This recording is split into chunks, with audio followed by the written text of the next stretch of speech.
Hi friends, నా పేరు వంశీ. మీరు చూస్తున్నారు Vamshi electrical works in Telugu YouTube channel. ఈ వీడియోలో నేను మీకు ప్రొఫైల్ న్యూ డిజైన్ అనేది ఏ విధంగా చేసుకోవాలి, మనకి ప్రొఫైల్ ఛానల్ అనేది ఏ విధంగా చేసుకోవాలి, అలాగే ఇక్కడ నేను ఎల్ఈడి స్ట్రిప్స్ అనేది ఏది యూజ్ చేశాను, చోక్స్ అనేది ఏది యూజ్ చేశానది నేను మీకు ఈ వీడియోలో డీటెయిల్గా ఎక్స్ప్లెయిన్ చేస్తాను. అలాగే నేను మీకు ప్రాక్టికల్గా కూడా చేసి చూపిస్తాను. ఇది మీకు ఒక హాల్లో అయితే వేశాను నేను. ఇది ప్రొఫైల్ ఎల్స్ కింద అయితే వేశాను. ఎంట్రన్స్ ఒక ఎల్ ఉంటుంది, తర్వాత మీకు ఇంకో ఎల్ అయితే కనిపిస్తుంది, చూసారు కదా. ఇవి మీకు ఇండివిజువల్ స్విచ్చెస్ అయితే ఉంటాయి. మీకు రెండు చోక్స్ అయితే ఉంటాయి. ఒక ఎల్కి ఒక చోకు, ఇంకో ఎల్కి ఇంకో చోక్ అయితే ఉంటుంది. ఒక్కొక్క ఎల్కి 10 ఆంపియర్స్ చోక్ అయితే వేసాను నేను, ఫుల్ ఎక్స్ కంపెనీది. స్ట్రిప్ అనేది అప్రాక్సిమేట్లీ మీకు ఒక 5 మీటర్స్ అయితే పడింది. ఒక్కొక్క ఎల్ వచ్చి మీకు 2 ఎల్లలో కలిపి 10 మీటర్స్ అయితే ఉంటుంది. మీకు ముందుగా కటింగ్ అయితే పూర్తయింది. కటింగ్ అయితే పూర్తయిన తర్వాత మీకు ఈ విధంగా ఉంటుంది. నేను ఇక్కడ 19mm ప్రొఫైల్ అయితే వేస్తున్నాను, అల్యూమినియం ప్రొఫైల్. మీకు అక్కడ 19mm అయితే నేను కటింగ్ చేశాను, మీరు ఇక్కడ చూసుకోవచ్చు. ఇలా మీకు ఈ విధంగా అయితే ఇది ఒక ఎల్. తర్వాత మీకు నేను అల్యూమినియం ప్రొఫైల్స్ కూడా నేను బిగించుకున్నాను, చూసుకోండి. కార్నర్లు అనేది కట్ చేసుకుని ప్రొఫైల్ కూడా బిగించాను. ఇలా మీకు ఈ విధంగా అయితే నీట్గా అయితే బిగించాను. ఇది ఒక కార్నర్, అలాగే మీకు ఇది ఒక కార్నర్, ఇక్కడ ఇది ఒక కార్నర్ అయితే చూసుకోవచ్చు. ఇలా మీకు కార్నర్స్ అయితే ఉంటాయి. మీకు మొత్తం 6 కార్నర్స్ అయితే ఉంటాయి. 45 యాంగిల్స్ కార్నర్స్ అనేది 6 కార్నర్స్ అయితే ఉంటాయి. 6 కార్నర్స్ మనం ప్రాపర్గా కలుపుకోవాలి. తర్వాత నేను మీకు ఇది కింద నుండి తీస్తున్నాను వీడియో అనేది, ఎల్ అనేది ఏ విధంగా వచ్చింది అనేది మీరు చూసుకోవచ్చు. అక్కడ మీకు లైట్ కనిపిస్తుంది, అక్కడే చోక్స్ అయితే ఉంటాయి. ఇది మీకు ఒక ఎల్ ఈ విధంగా ఉంటుంది. మన సబ్స్క్రైబర్స్ నన్ను చాలామంది అడుగుతున్నారు, అన్న 45 యాంగిల్ ఎలాగ మీరు కలుపుతారని అడుగుతున్నారు. ఇది మీకు కార్పెంటర్తో అయితే 45 యాంగిల్ చెక్ అయితే చేయించుకొని మీరు అందులో ప్రొఫైల్ అయితే పెట్టి పైన ఉన్నటువంటి యాక్సా ఫ్రేమ్తో కటింగ్ చేసుకోవాలి. ఒకవేళ ఇన్ కేసు 45 యాంగిల్ అనేది సరిగ్గా కటింగ్ అవ్వలేదు అనుకోండి, అక్కడ మీకు ఫైల్ కనిపిస్తుంది, చూసారు కదా.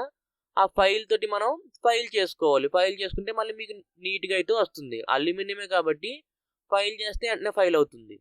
తర్వాత మీకు ఇక్కడ నేను ఫ్రేమ్ అనేది బిగించాను, చూడండి. మీకు ఫ్రేమ్ అనేది ప్రాపర్గా బిగించి నేను వీడియో అయితే తీస్తున్నాను. మీకు ఇది 19mm ప్రొఫైల్. ఇది ప్రొఫైల్ కంపెనీ వచ్చి డిజిటెక్. ఇలా మీకు ఎల్ అనేది విధంగా ఉంటుంది. మీకు అక్కడ వైర్స్ అనేది వచ్చింది, చూసారు కదా. ఈ పక్కన ఒక కనెక్షన్, ఆ పక్క ఒక కనెక్షన్ అయితే ఉంటుంది. అంటే 2 ఎల్ఎల్ కింద డివైడ్ అవుతుంది. మీకు ప్రస్తుతానికి అయితే ఒక ఎల్ అయితే పూర్తయింది. తర్వాత ఇప్పుడు రెండో ఎల్ కూడా నేను ఫిట్ చేసుకున్నాను, సేమ్ అదే ప్రాసెస్. ఇలా మనకి ఎల్ అనేది ఈ విధంగా అయితే మనం కార్నర్స్ అనేది కలుపుకొని అల్యూమినియం ప్రొఫైల్ అయితే బిగించుకోవాలి. ఇలా మీకు ఇది ఒక ఎల్, అలాగే తర్వాత మీకు ఇది ఒక ఎల్. ఇక నేను యూజ్ చేసినటువంటి స్ట్రిప్ వచ్చి ఏస్ కంపెనీది 12mm స్ట్రిప్ అయితే యూజ్ చేశాను. మీకు 240 ఎల్ఈడీస్ ఉన్నటువంటి స్ట్రిప్ ఇది. మీకు బ్రైట్నెస్ అయితే బాగుంది ఏస్ కంపెనీ ఎల్ఈడి స్ట్రిప్ అనేది. ఎక్కువగా నేను ఫుల్ ఎక్స్ యూజ్ చేస్తూ ఉంటాను. ఫుల్ ఎక్స్ లేదంటే ఏస్ పంపారు. ఏస్ కూడా మీకు బాగానే ఉంది లైటింగ్ అనేది. ఇక్కడ మీకు ఏస్ 12mm స్ట్రిప్ వల్ల ఏమవుతుందంటే, 19mmలో ఈ 12mm స్ట్రిప్ అనేది మనం కార్నర్ బెండ్ చేయలేకపోతున్నాం. కార్నర్ బెండ్ చేస్తే ఏమవుతుందంటే ఎల్ఈడి అనేది విరిగిపోతుంది. ఎల్ఈడి విరిగిపోతే అక్కడ మీకు అక్కడ ఆగిపోతుంది. ఎల్ఈడి అనేది ఎలగకుండా ఆగిపోయి మీకు అక్కడ డార్క్ స్పాట్ అయితే వచ్చేస్తుంది. అందువల్ల నేను ఇక్కడ స్ట్రిప్ అనేది ఈ పక్కన ఆ పక్కన స్ట్రిప్ అనేది పెట్టుకుని స్ట్రిప్కి అయితే సాల్డరింగ్ చేశాను, మీరు చూసుకోవచ్చు. ఇలా సాల్డరింగ్ చేసుకోవాలి. ఇది మీకు స్ట్రిప్ నుండి స్ట్రిప్కి సాల్డరింగ్ చేసుకుంటేనే మీకు అక్కడ వర్క్ అనేది అవుతుంది. అదే మీకు 10mm స్ట్రిప్ అయితే ఈజీగా తిరుగుతుంది. 10mm లేదు, 12mm స్ట్రిప్ అయితే ఉంది. అందువల్ల ఈ విధంగా సాల్డరింగ్ చేసుకుని వర్క్ అయితే చేయడం అయితే జరిగింది. సాల్డరింగ్ కూడా చేసుకోవచ్చు, స్ట్రిప్కి ఏమీ కాదు లోపల, ఓకేనా. ఇక్కడ నేను యూజ్ చేసినటువంటి చోక్స్ వచ్చి మీకు ఫుల్ ఎక్స్ 10 ఆంపియర్ చోక్స్ అయితే యూజ్ చేశాను. మీకు ఒక ఎల్కి ఒక చోకు, ఇంకొక ఎల్కి ఇంకొక చోక్ అయితే ఉంటుంది. అలాగే మీకు ఇండివిజువల్ స్విచ్చెస్ అయితే ఉంటాయి. ఒక ఎల్ని ఒక స్విచ్తో ఆన్ చేయవచ్చు, ఇంకో ఎల్ని ఇంకో స్విచ్తో అయితే ఆన్ చేసుకోవచ్చు. ఎవరైతే ఓనర్స్ ఉంటారో వాళ్ళకి రిక్వైర్మెంట్, మనకి లైటింగ్ ఎక్కువ కావాలంటే 2 ఆన్ చేసుకుంటారు, లేదు ఒకటి కావాలంటే ఒకటి ఆన్ చేసుకుంటారు. తర్వాత మీకు నేను స్ట్రిప్ అయితే కనెక్ట్ చేశాను. స్ట్రిప్ అయితే కనెక్ట్ చేసిన తర్వాత స్విచ్చెస్ అయితే ఆన్ చేస్తున్నాను, చూడండి. ఒక ఎల్ ఎలాగైతే ఒక ఎల్ ఆన్ అయింది, తర్వాత ఇంకొక ఎల్ కూడా ఆన్ అయింది. హాల్ మీకు పొడవు వచ్చి 20x15. ఇక్కడ మీకు నేను క్యాప్ అయితే పెడతాను, చూడండి. ఒక 45 యాంగిల్ క్యాప్ అయితే పెట్టాను. పెట్టిన తర్వాత మీకు చూపిస్తున్నాను. క్యాప్ కూడా మనం ఏ విధంగా కలుపుకోవాలో చెప్తున్నాను ఇప్పుడు. తర్వాత ఈ క్యాప్ కూడా నేను జాయింట్ చేశాను, చూడండి జాగ్రత్తగా. మనకి పైన ప్రొఫైల్ కలవకపోయినా పర్వాలేదు, కానీ క్యాప్స్ అయితే జాగ్రత్తగా అయితే కలుపుకోండి. ఆ క్యాప్స్లో నుండి ఎల్ఈడి బల్బ్స్ అయితే కనిపించేస్తాయి మళ్ళీ లైటింగ్ అనేది ఆన్ చేసినప్పుడు. క్యాప్ జాయింట్ వేసినప్పుడు అసలు కనిపించకుండా వేసుకోవాలి క్యాప్ అనేది. ఓకేనా. తర్వాత మీకు ఒక ఎల్ అయితే పూర్తయింది చూడండి. నేను క్యాప్స్ అనేది పెట్టాను. మీకు ఈ విధంగా అయితే ఉంది.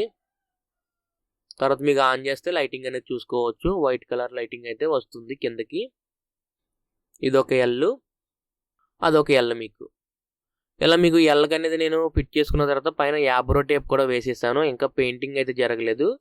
పెయింటింగ్ అనేది జరిగిన తర్వాత ఆ యాబ్రో టేప్ అనేది తీసేస్తాం. యాబ్రో టేప్ అంటే మీకు పేపర్ టేప్.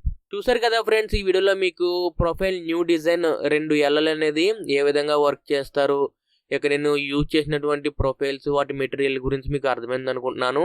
అలాగే ఈ వీడియోలో మీకు ఏమైనా డౌట్స్ ఏమైనా ఉంటే కింద కామెంట్లో అయితే అడగండి. నేను మీకు అక్కడ నుండి అయితే రిప్లై అయితే ఇస్తాను. ఈ వీడియో మీకు నచ్చితే లైక్ చేయండి. అలాగే ఇంతవరకు మన ఛానల్ సబ్స్క్రైబ్ చేసుకోకపోతే కింద కనిపిస్తున్నటువంటి రెడ్ కలర్ సబ్స్క్రైబ్ అని ప్రెస్ చేసి తప్పకుండా సబ్స్క్రైబ్ చేసుకోండి. అలాగే మన ఛానల్లో మరిన్ని ప్రొఫైల్ వీడియోస్ అలాగే ఎలక్ట్రికల్ వీడియోస్ అనేవి వస్తూనే ఉంటాయి. అంతేకాకుండా మన ఛానల్లో ఉన్నటువంటి వీడియోస్ని మీ ఫ్రెండ్స్ అండ్ ఫ్యామిలీ మెంబర్స్కి షేర్ చేయండి. ఈ వీడియోకి ఇంతే. మళ్ళీ మనం నెక్స్ట్ వీడియోలో కలుసుకుందాం. Bye friends.